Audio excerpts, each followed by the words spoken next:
Hello అండి, అందరికీ welcome back to our channel. ఈరోజు వీడియో అయితే ఎవరు కూడా స్కిప్ చేయొద్దు. ప్లీజ్ లైక్ చేయండి, షేర్ చేయండి, సబ్స్క్రైబ్ చేయండి. అలాగే ఎవరైనా కొత్తగా బిజినెస్ స్టార్ట్ చేసేవాళ్ళు ఉంటే ఈ వీడియో అనేది ఒకసారి షేర్ చేయండి. ప్లీజ్ సబ్స్క్రైబ్ మై ఛానల్ అండి, సపోర్ట్ చేయండి. ఇప్పుడు మాది చెప్పి బిజినెస్ అని చెప్పా కదండి, ఆ బిజినెస్కి అనేది వెహికల్ అనేది కావాలి, 4-వీలర్.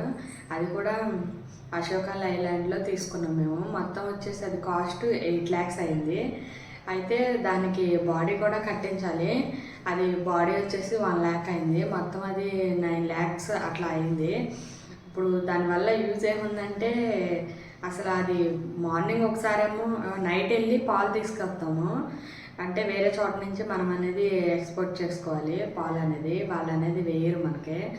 అలాగే మేము అనేది వెళ్ళి వేరే చోట నుంచి పాలు అనేది తీసుకురావాలి. తీసుకొచ్చిన తర్వాత అది నైట్ మాత్రం అలాగే ఉంటుంది. మార్నింగ్ అంటారా, మాకేమో డ్రైవర్ అంటే మాకు వచ్చే అతను ఉంటారు కదా, పాలు వేసే అతను, తనకైతే డ్రైవింగ్ అయితే రాదు. తర్వాత మా బండి మీద అనేది వేస్తారు.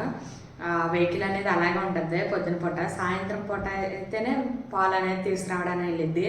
ఇప్పుడు వచ్చేసి ఈ బిజినెస్కి అనేది 8 lakhs పెట్టి 1 lakh మొత్తం 9 lakhs పెట్టి ఇన్వెస్ట్ చేయడం అయితే నాకైతే వేస్ట్ అనిపించింది. ఎందుకంటే అది పొద్దున్న నుంచి సాయంత్రం వరకు ఒకే ప్లేస్లో ఉంటుంది. దానికి ఈఎంఐ వచ్చేసి 20,000 కట్టాలి మేమైతే.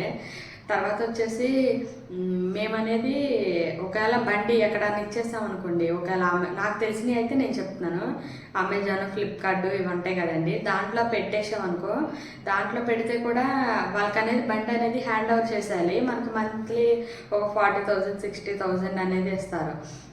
అలా 40,000 60,000 ఇచ్చినా కూడా ఈ బండి అనేది సరిగ్గా ఉంటుంది ఉండదా అని చెప్పడానికి లేదు. అది కూడా మళ్ళీ మనం బయట నుంచి మళ్ళీ ఒక 15,000 16,000 పెట్టి ఒక బండి అయితే మళ్ళీ అరేంజ్ చేసుకోవాలి. ఇప్పుడు అక్కడ 20,000 ఈఎంఐ కట్టేసి ఇక్కడ కూడా 20,000 మళ్ళీ అక్కడ 40,000 వచ్చినాయి అనుకోండి ఫ్లిప్కార్ట్లో, అమెజాన్లో. ఆ 40,000 తీసుకొచ్చి ఈఎంఐని కట్టడానికి సరిపోద్ది. మన బండి అనేది ఎలాగో మిగలదో, అసలు అంత పోద్దని కూడా మనం ఎక్స్పెక్ట్ చేయొద్దు. ఎందుకంటే ఈ బిజినెస్లో కొంచెం కష్టమేను చేసుకోవడం. అంటే లాభాలు అనేది ఒకసారి ఉండవు కదండి, ట్రై చేయాలి కొంచెం ఎదురుకెళ్ళి. అంటే నేనైతే ఇన్వెస్ట్ చేయడం వేస్ట్. కొత్త వెహికల్ అనేది తీసుకోవద్దు ఎవరు కూడా. ఎందుకంటే మనకు అసలు అది ఒక్క ప్లేస్లోనే ఉంటుంది, మనం ఎక్కడికి తీసుకెళ్ళాం దాన్ని. వంశీ అంటే కొత్తదే తీసుకున్నాం మేము, మాకు తెలియదు అసలు ఇలా అంటే. ఇప్పుడు కూడా ఒప్పుకోరు, కొత్తది ఎందుకు తీసుకున్నావు, పాతదే తీసుకోవచ్చు కానీ అంటే, నేను ఎందుకు అది రిపేర్ వస్తే మళ్ళీ ఎవరు చేపిస్తారా, 5,000 10,000 పెట్టాలి, అదంతా అవసరమా అంటారా. ఇప్పుడు నాకు తెలిసి అంత కాస్ట్లో 8 lakhs ఒకటి 1 lakh మొత్తం 9 lakhs పెట్టి అయితే తీసుకోవడం అనవసరం. ఏదో మనకు తగ్గది మనం తీసుకోవాలన్నట్టు ఏదో ఒకటి తీసుకుంటే బెటర్. అట్లనే చేసుకున్న వాళ్ళకి చాలా ఉన్నాయి దీంట్లో. ఒకవేళ ఫ్లిప్కార్ట్, అమెజాన్ కాకపోయినా ఇక్కడ పోర్టర్ అనేది నడుస్తుంది. ఎవరికైనా ఇంట్రెస్ట్ ఉండి ఎవరైనా ఆ బిజినెస్ కాకుండా నేను ఇంకా ఎక్కువ సంపాదించుకోవాలన్న వాళ్ళకి కూడా ఇది ఉపయోగపడిద్ది. పోర్టర్కి వెళ్తే మినిమం అసలు ఒక 1,000 అసలు 1,200 1,300 లేనిది అసలు ఒక్కొక్క ఆర్డర్ అనేది పడదా. చేసుకున్న వాళ్ళు అది కూడా చేసుకోవచ్చు ఒకవేళ కొత్త వెహికల్ తీసుకుని. ఇప్పుడు మామూలుగా నేను చెప్పాలన్నది అయితే ఏంటంటే, ఫస్ట్ ఇప్పుడు వెహికల్ అనేది సెకండ్ హ్యాండ్లో తీసుకోండి. అలాగే 1 lakh 2 lakhs అనేది తీసుకోండి. తీసుకున్న తర్వాత మీ బిజినెస్ అనేది రన్ చేసుకోండి. ఎందుకంటే ఒకసారి ఇన్వెస్ట్ చేసిన దీని మీద మనకి డబ్బులు అనేది రాదు. ఇప్పుడైతే మేము ఇప్పుడు ఈఎంఐ 20,000 కట్టాలి. అది ఒక్క ప్లేస్లోనే ఉంటుంది, పొద్దున్న నుంచి సాయంత్రం వరకు అది ఒక్కటే ప్లేస్లో ఉంటుంది. దానివల్ల యూజ్ అసలు ఏమీ లేదు.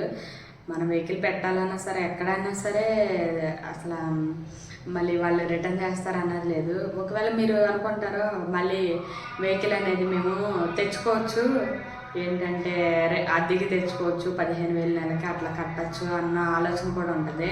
అది కూడా వేస్ట్ అని నన్ను అడిగితే. ఎందుకంటే అక్కడ 15,000 10,000 పెట్టే బదులు మనకి ఈఎంఐ అనేది వచ్చేసిద్ది మళ్ళీ. అలా అయినా తీసుకోవచ్చు. ఎవరైనా ఒకవేళ ఇంట్రెస్ట్ ఉండి నేను కొత్త వెహికల్ తీసుకుంటాము, లేకపోతే దీంట్లో అంటే నేను బాగా కష్టపడతాను, నాకు డబ్బులు కావాలి, లేదా ఇది నాకు బండి ఇంటి దగ్గర ఉండటం ఇష్టం లేదు అన్న వాళ్ళకైతే నేను చెప్తుంది ఏంటంటే పోర్టర్ అనేది వేయచ్చు. చాలా బాగా నడుస్తుంది ఇక్కడ, ఎలా అయినా బతకొచ్చు. ఇక్కడ చాలా ర్యాపిడో, ఊబర్ అలా కూడా ఉన్నాయి కదా. కొంచెం ఫ్యామిలీ బాగానే రన్ చేసుకుంటాము, మాకు ఏ ప్రాబ్లం లేదన్న వాళ్ళకి బండి అలా పెట్టేసిన ప్రాబ్లం లేదు. కాదు కుదరదు నేను వెళ్ళాలి ఎక్కడికన్నా అన్నట్టు అయితే మాత్రం కంపల్సరిగా మీరు సెకండ్ హ్యాండ్స్లో బండి అయితే తీసుకోండి.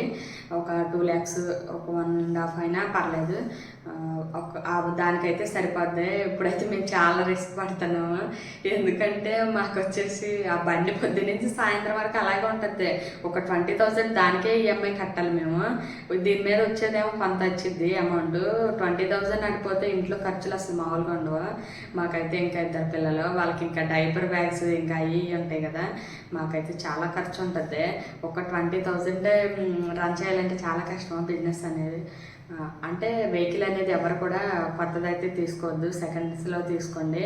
తర్వాత నేను నెక్స్ట్ వీడియో అనేది పోస్ట్ చేస్తాను, ఎందుకంటే తర్వాత వాటికి ఏం డాక్యుమెంట్స్ కావాలి బిజినెస్కి అలాంటి వీడియోస్ అయితే నేను పోస్ట్ చేస్తాను.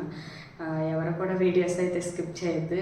నా ఉద్దేశం ఏంటంటే ఎవరైనా బండి అనేది సెకండ్స్లో తీసుకోండి, అది కూడా ఓన్ది అయితే తీసుకోండి. లేకపోతే ఒక రెంట్కైనా తెచ్చుకోవద్దు 15,000 అట్లా పెట్టి. ఒక 15,000 ఈఎంఐనే వస్తుంది. ఇక్కడ ఆరోగ్య మిల్క్కి అయితే కంపల్సరీగా బండి అయితే కావాలి, అలా అయితే ఒప్పుకోరు, లేకపోతే వద్దు అనడానికి కూడా లేదు ఇక్కడ ఛాన్స్. కంపల్సరీగా బండి అయితే ఉండాలి. ప్లీజ్ లైక్ చేయండి, షేర్ చేయండి, సబ్స్క్రైబ్ చేయండి.